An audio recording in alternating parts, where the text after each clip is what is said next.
Hello, my name is Logan, and I am one of the creators of Jesus People. I have been talking for a while. I believe I've mentioned in a couple of videos that I've done where I wanted to start a series called Testimonies, where I would have other people come on here and ask them to share their testimony about how they came to know Jesus, or how Jesus reached, or how somebody reached them for Jesus, or really anything. They could share anything that Jesus has done for them in their life. But I have and this was something I had planned for season 2, but I ultimately decided to do this for season 1 of Testimonies. I'm starting the series Testimonies with this video, and we are going to be reading a book for the first season of Testimonies, and it's a book that's written by Ann Wilson. You may or may not know who Ann Wilson is. It depends on whether or not you listen to Christian country music. If you listen to Christian country music, you most likely know who she is. She did write a book. It's called My Jesus, like her first CD was. It's called My Jesus From Heartache to Hope. And we're not going to read this whole book in one day, obviously, but we will be reading it, and I'm going to try to make a video every Saturday where we read from this book. Now, I get it though, a book's not for everyone. Some of you don't like to listen to people read, so you don't have to watch these videos if you don't want to, or this series if you don't want to. It's okay, but we will be reading this book. It's by Ann Wilson. It's called From Heartache to Hope. It tells her story. That's why we're having it be part of the Testimony series. And we're going to start with reading the foreword, and then we'll read chapter 1. Hopefully, if we have time. I do have stuff going on today, so if we have time to read chapter 1, we will. But if we just have time to read the foreword, then we'll just read the foreword. It says, to my precious brother in heaven, Jacob. So that's who Ann Wilson decided to dedicate the book to. And now we're going to read the foreword. I remember receiving the phone call. It was a familiar request for my line of work as a songwriter in Nashville. There's a new artist and she's really talented, the record label said. Would you be willing to write a song with her?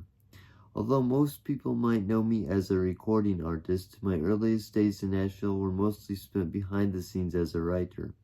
And while these days I get to make records and tour around the world singing my own songs, I've always felt called to champion other young artists as they share their story with the world, one 3-minute song at a time. So I accepted the invitation to write with a new artist named Ann Wilson. Our appointment began the way most do, with coffee and conversation. I learned about Ann's love of Jesus, Dunkin' Donuts, iced coffee, country music, and the great state of Kentucky. Now, at its worst, a songwriter session can feel like a stress-filled, pressure-packed environment that leaves you insecure and convinced you've chosen the wrong profession. It's difficult to be vulnerable and honest in front of people you're close to, let alone a stranger you met only an hour ago. But that's what songwriting takes, vulnerability and honesty, and those things are only accessible to us in safe places. At its best, the songwriting room can transform into that safe place where you're free to wear your heart on your sleeve. On this day, a safe place was found. I was deeply moved as 18-year-old Anne shared the same powerful story you are about to read in this book. A story of faith, family, tragedy, and redemption. The next thing I knew, we were singing, crying, and writing a song called My Jesus. I smile as I think about how that song has gone on to move the hearts of so many people around the world. Like the song, this book is a word-by-word reminder that there is one who who can change your life.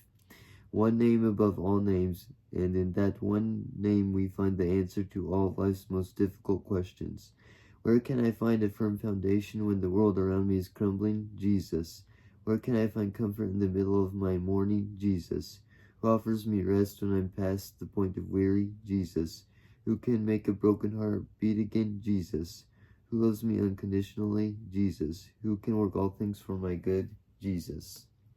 Just as Anne invited me into her story that day in the songwriting room, she's now inviting you into her story with this powerful book. And like any great story, this is one we can all see ourselves in. Every life will be touched by trials, pain, loss, even grief. I am praying this book provides the same safe place for you that we discovered that day in the studio. Invite Jesus to meet you in that safe place, and rest assured he will. He stands at the door of your heart and knocks. Let him in, and let my Jesus change your life. Matthew West, award-winning singer-songwriter, author, and co-founder of POPWE.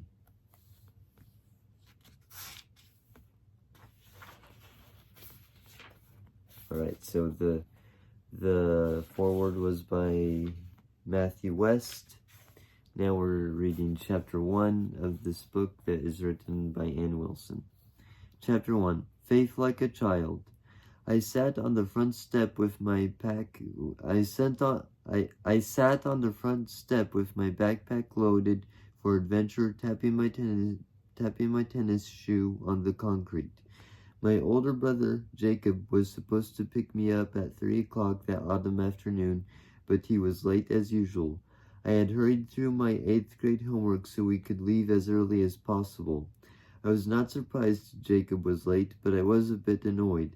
I wanted every minute with him I could get, and whatever last-moment idea had caught his attention was stealing precious minutes from our time together.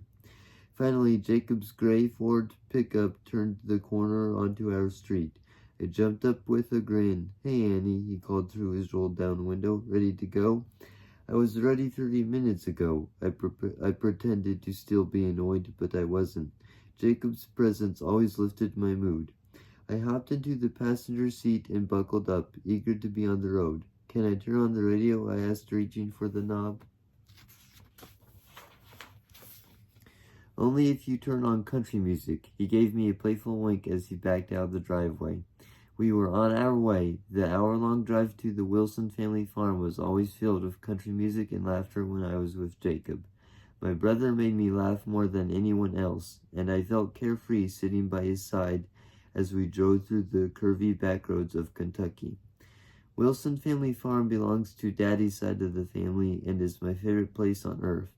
I love the variety of the land, the open fields, the heavily wooded hills, the cool valleys, and the picture squee trails winding through it all. Granddaddy lives out on the farm with his wife Jan and oversees every inch. We have chickens, pigs, donkeys, cows, and horses. The property is also home to several barns, a hayloft, and the farmhouse, with more than 500 acres to explore. Wilson Farm offers both fun and solitude. I had been going out there for as long as I could remember. Though we lived in the suburbs, I had the heart of a country girl and often wished I could live on the farm. When we arrived that day, Jacob and I headed straight to the barn where we saddled up 2 horses. We often hiked the trails on the farm, but that day we would explore them by horseback. Riding horses always felt more adventurous to me, like we could do anything we set our minds to. And that day we decided to ride up High Point Mountain, the name our family gave to one of my favorite spots on the farm. From the top you can look down over the entire property and out across the horizon for miles.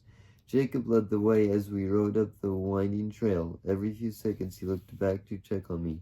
I pretended his watchfulness irritated me, but it actually made me feel safe. I knew my brother would protect me no matter what happened.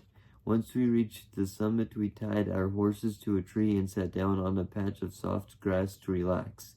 Those moments on the mountain were always the best part of the whole excursion for me. Jacob and I were the only two people around for miles, staring out over the blue-tinted grass covering the open Kentucky fields below. We shared our dreams for the future. I felt grateful that Jacob let me into his world. Even with 8 years between us, he made me feel like we were best friends. "Well, Annie," Jacob said after a few minutes of comfortable silence, "how are your plans for space travel coming along?"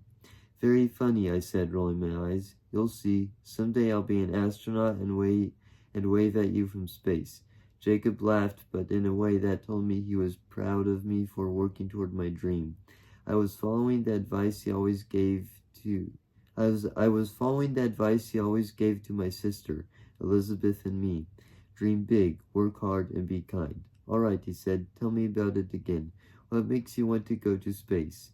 "I don't even know where to begin," I said. Soon I found the words to explain how the wonders of the heavens God created intrigued me. I lay back on the grass and stared up at the light blue sky. The breeze was swift and the clouds moved quickly. "Don't you just want to see what all God has made out there in the sky?" Jacob didn't reply. Instead, he lay back and joined me in staring up at the heavens. I listened to the wind moving the gold and orange leaves of the trees below us and thought how perfect this moment was. Then I turned to Jacob and asked him about college, what classes he was taking, and what books he was reading. His life, the sky fascinated me. In many ways, I hoped to be just like him one day. He told me he had just added a political science major to his current literature major. "What is political science for?" I asked, wrinkling my nose. "So I can become a lawyer, Annie," he said, lacing his fingers behind his neck. "I want to find a way to help people through my profession, and that one feels right." "Well, I think you'll be an amazing lawyer," I said without hesitation. "You are so smart and so good with words. It's perfect for you." I was proud of my big brother. Entwined with Jacob's adventurous spirit was an old soul. God had given him extra doses of bravery and energy, but also wisdom and a love of learning. He enjoyed studying noble leaders like Winston Churchill, the British Prime Minister during World War II, stood up to evil and was a man of great wisdom and leadership. Jacob devoured the writings of C.S. Lewis and J.R.R. Tolkien, getting lost in their words of fantasy as well as their ideas on the Christian life. My brother was a deep thinker, an insatiable reader, and a beautiful writer, a creative soul who thrived in the great outdoors. Shoot for the stars. The following summer, my mother and I walked out of the large glass doors of the Kennedy Space. Okay, yeah, that was right. The following summer, my mother and I walked out of the large glass doors of the Kennedy Space Center visitor complex in Cape Canaveral. We turned to look at each other. "You know, this is what I'm going to do," I said. "I know," she said, tears in her eyes, and I have to be okay with it. My mom knew me better than anyone else, so she recognized the passion in my heart. My parents, Kent and Lynn Wilson, encouraged all three of their children to pursue their dreams. Jacob, 8 years my senior, was in college. My sister Elizabeth, whom we called Liz, was 18 and already following her dreams of clothing design, selling apparel through her thriving Etsy shop. But I was the youngest, and letting go was hard. Mom had raised me to believe anything was possible, and she knew my determination. Once I put my mind to something, I did it. I wanted to go to space. Even as a toddler, I would stare up at the heavens in wonder. Everything in the sky fascinated me, but I was truly hooked in 7th grade when my science teacher, Mrs. Powell, taught us astronomy. From the hard plastic chairs of our school in Lexington, Kentucky, we explored God's massive universe. The planets and stars, an expression of God's creativity. Mrs. Powell's excitement over God's intricate design was contagious, and I caught it. I became curious about many aspects of space and was intent on learning all I could about the heavens. My parents not only encouraged my passion, they fanned it into flame. On that scorching summer day, my mom and dad went out of their way on our family vacation to allow me to see NASA firsthand. I was in my own world of delight, exploring the history of space travel, listening to the tour guide describe exhilarating shuttle launches, and learning from a retired astronaut about the hard work and incredible joy of going to space. My nerve endings seemed to tingle as I imagined the rush of exiting our own atmosphere and viewing Earth from the heavens. My mom did not have the same thrilling experience I did, however.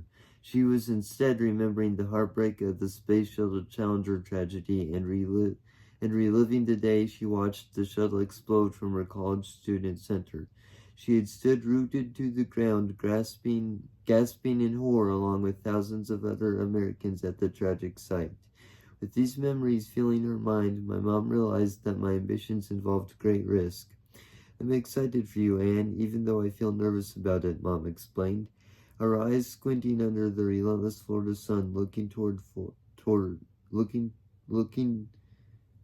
our eyes squinting under the relentless Florida sun, locked together for a brief moment. You are only on loan to me from God, sweetheart, she said softly. I've always known that. If his plans for you involve going to space, I'll trust him with that, and I'll help you do it. Leaving the NASA headquarters was a bittersweet moment. I was more resolved than ever that this was what I wanted for my life, and my mom and dad resolved to trust God and let me go for it. Most parents tell their kids to aim for the stars. In my case, I was taking that advice literally. When school resumed in fall, I took double classes as a freshman so I could be prepared academically. I worked incredibly hard and gave up extra time with friends to make good grades so I could get into a college in line with my dreams. I had my eyes set on universities in Florida nearer to Cape Canaveral than my own landlocked state of Kentucky. Raised with wonder.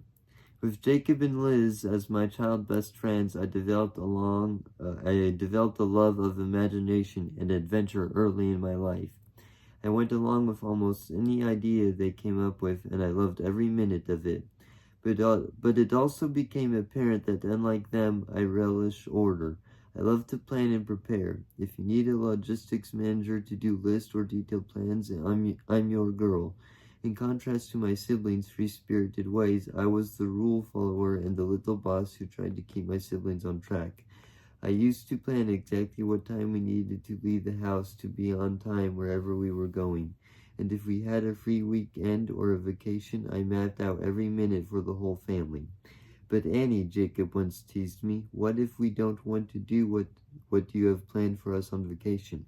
Well, Jacob, I retorted, tilting my head with all the sass I could muster, it's already written down, so you have to. Once my plans were down on paper, they were as good as done in my mind. Well, little Annie, Jacob replied, raising his eyebrows, you need to understand that we might want to have our own plan, or no plan. Well, you're not the boss of me in this family of free spirits. I was doing my best to bring some structure. We had only one TV in our home, which was tucked away in my parents' bedroom, so we had to create our own entertainment and adventure in our giant unfinished basement.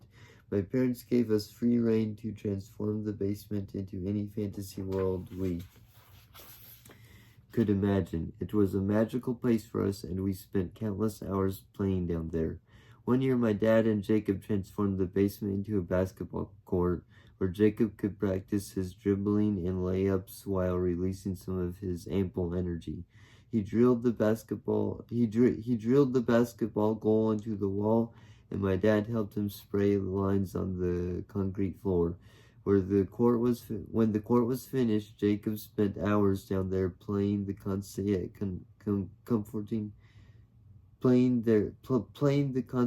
comforting sounds of a dribbling basketball echoing through our home. Sometimes Daddy would join him on his homemade court, and they'd shoot hoops late into the night, especially throughout the winter. Another year, my parents helped Liz and me turn the basement into a cupcake shop furnished with a table, chairs, an uneasy bake oven, and an easy bake oven for making tiny culinary masterpieces. Using her artistic talents, Liz hand-painted a banner for our shop complete with little hearts all over it and our name, Cutie Pie Cupcakes. The tempting scents of chocolate and cinnamon invited many a friend and neighbor to sample our delicious treats. Today Liz runs her own clothing business, and I can't help but wonder if running Cutie Pie Cupcakes is what ignited her entrepreneurial spirit. My favorite basement renovation was the time we turned it into the home of the March Girls from the book Little Women. Along with our friends Emma and Sarah, we dressed up as the March Sisters, and with our best manners attempted to act just like them. In the darkness of the basement, we'd light candles and let the wax drip down onto the floor while we played in the soft light for hours on end. By the flickering light, we wrote letters and carefully sealed them with wax. The girls and I nibbled on little rolls from our local bakery as we sipped our tea. Then we retired to our bedrooms made from cardboard boxes, and I gazed out through the windows drawn with chalk on the cold concrete wall. Being the youngest, I always wanted to be Amy. Liz was Jo, and Emma was Meg. My best friend Sarah was sometimes willing to be Beth. Other times she didn't want to play that character for reasons I won't spoil if you haven't read the book. At those times she chose instead to be a red-eyed fox, a character concocted from her own imagination that snuck in through the window to liven up our story with a bit of suspense. The great outdoors. I believe God gives siblings a special connection they share with no one else on earth to be each other's teachers, confidants, and friends. And this was very true of the Wilson siblings. We loved our times in the basement, but if Jacob had his way, all our adventures would have occurred outdoors. Our home has a spacious and well-kept backyard, ideal for games of make-believe. We especially loved playing in the jumping tree in our backyard. Climbing up that great willow tree required a team effort. Jacob would launch himself into the air and grab one of the many long limbs hanging from the tree. "Here you go, girls," he'd holler. "Jump on up." As Jacob held down the branch, we would grab hold and pull ourselves up. Then the three of us would climb the tree together until we found our perfect spots. We spent hours in the branches of that tree, sharing secrets, stories, and jokes. Jacob could make me laugh until my sides hurt. When the heavy spring rains caused the creek to swell, Jacob would lead Elizabeth and me down to the water to build miniature rafts out of cardboard, leaves, and branches. Once we were each satisfied with our boats, we would race them down the rushing current. That creek is always where Jacob taught us to catch crawdads. He would kneel by the flowing water and do his best to bolster our confidence as we hunted the little freshwater crustaceans. "Come on, Anne," he coaxed. "Grab that one. Grab him firmly on his body so his little claws can't reach you." I reached out for the crawdad, but quickly retracted my hand as the creature scurried away in his backward fashion. He looked so aggressive with his sharp claws and quick flashing movements. Jacob chuckled. "You don't have to be afraid of that little thing. He's afraid of you." I took him at his word, gathered my courage, and tried again. "Success," I giggled with joy as I proudly held my prize up for Jacob to see. One winter, Jacob conceived the brilliant idea of making an ice skating rink in our backyard. When the temperature dipped below freezing, he removed all the furniture from the back patio. He gathered a bucket of hot water and a mop and proceeded to mop a layer of water onto the concrete. After the first layer was frozen, he mopped on another layer and another until a thick layer of ice had formed. When the rink was finally ready, the three of us donned our warmest coats and hats. We shoved our feet into our skates and tied them tightly around our ankles. Liz and I ventured out onto the ice slowly, but Jacob went all in, sliding across the slick patio and pulling us with him. He put his hands on our waist and pushed us around the ice. "Stop it," we yelled, laughing, but he knew as well as we did that his stopping was the last thing we actually wanted. In fact, we begged him to do it for us the following year, and from then on, Jacob made us an ice rink every year until he graduated. Pictures of Jesus. That one little TV in our home, though rarely watched, did play an important role in my life. As a little girl, I would crawl onto the foot of my parents' bed and curl up to view the Gospel of John, a movie my family enjoyed watching together. I've seen the film enough times that I've nearly memorized it word for word. I felt the deep emotions portrayed in this telling of Jesus' time on earth and watched transfixed as Jesus used common, everyday things like dirt and spit to heal a blind man. I loved to see the Savior interact with people in the middle of their ordinary lives. It made Jesus so real to me, and I wished I could be one of those kids who sat on his lap and talked to him face to face. My mom tells me that I have always seemed to have a compassionate, empathetic spirit. I feel what others feel. So when the movie neared the scene where Jesus died on the cross, I refused to watch. I knew the pain and anguish that was coming, and I could not handle even the thought of it. So I would fast forward right through to his resurrection. I refused to watch my sweet Jesus go through that agony because I felt it so deeply in my little girl heart. Even at that tender age, I loved him. As I came to him with my childlike faith, I am sure he delighted in my love. From this film, I first recognized the truth that Jesus knew suffering. He endured pain that I cannot imagine and never wanted to glimpse as a little girl. Jesus walked his own road of suffering, and therefore I know he emphasizes with mine. When we were young, my mom used to tuck us all into our beds every night and pray over us. "Oh, I love you so good," she would say, holding us close. "You are my breath, my oxygen, my everything." Then she would sit back, stroke our hair, and add, "As much as I love you, honey, God loves you so much more." My siblings and I never doubted our mother's love. She loves us extravagantly, holding little back. Experiencing my mom's very tangible love in those moments helped me to understand, as much as a little girl can, the great love of the Father.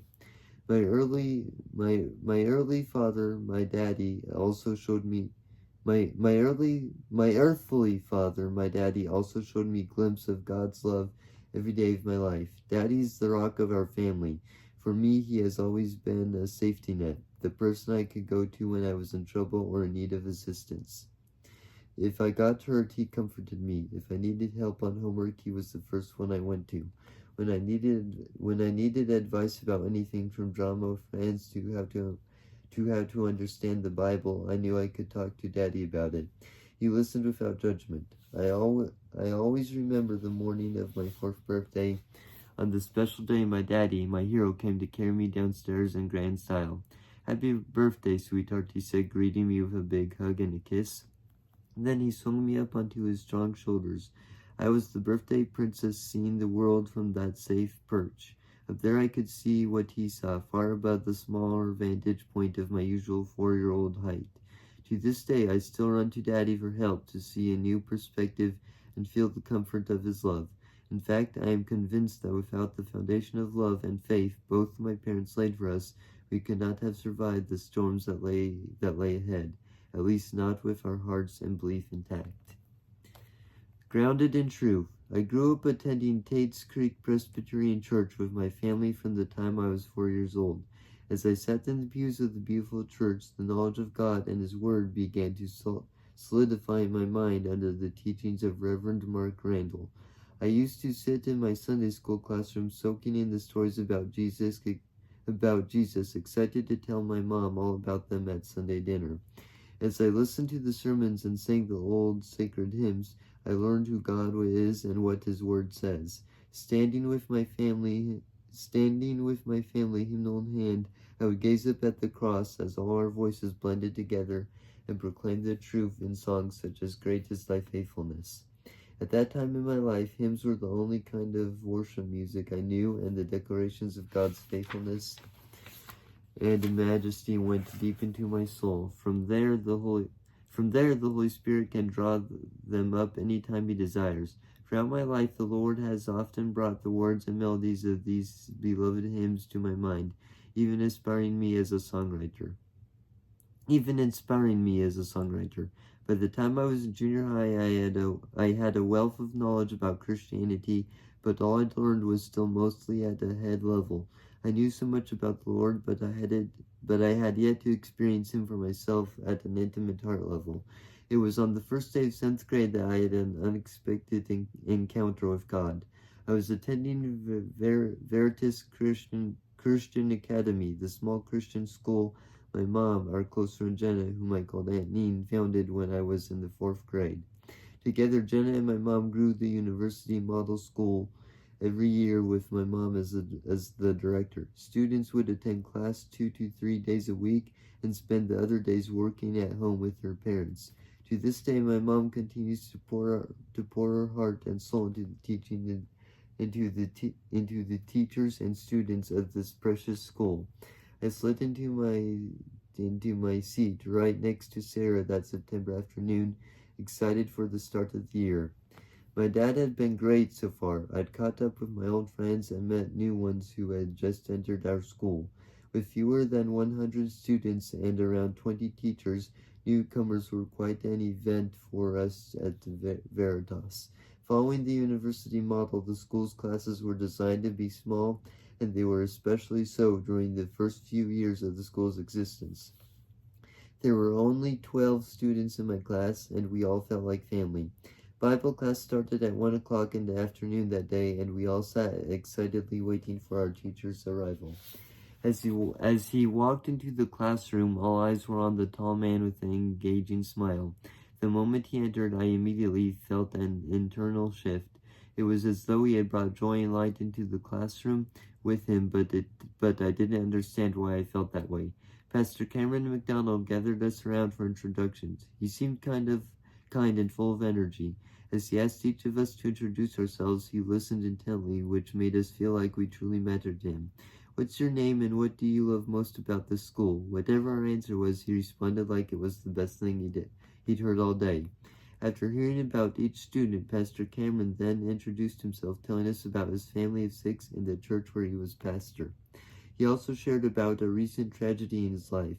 His brother-in-law, his best friend, had just died as the result of a car accident, leaving behind a wife and 3 young children.